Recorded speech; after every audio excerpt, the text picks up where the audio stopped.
bago pa kita nagiinom. Nakakapirang tagay na kita, dahil pa din ako nabuburat. Ano ini, tubig? Ray ni ina, maray na lang masiram ka ang pulutan.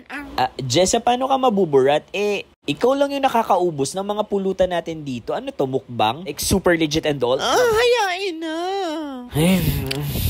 At isa pa, bawal ako masyadong kagulping inumun, nagugluta ako. Gluta? Iyo, tapos na kaya ako mag-rejuve. Garo, dahil sa kuya nagtatalab, kaya nagluta na din ako. Para saan? Para maganda ako. Sus, garo ka talaga, palpal.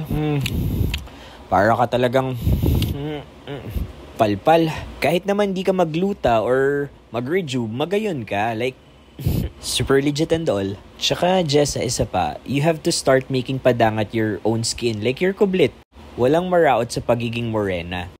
Kung sa yun talaga yung kulay mo Tsaka para oma tayo, natural, ganun talaga yung magiging color natin. Actually, Jessa, mas bagay nga sa'yo yung morena ka lang, katulad ngayon.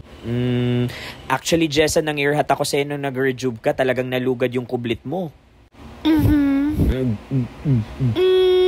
Kaya pinundo ko din ang pagre-rejuve ko. Dapat lang, kasi magayon ka na talaga, Jessa. No need to pressure yourself. Kasi sabi nila makanus ako. Those are just ring hoodings, Jessa. Like super legit and all.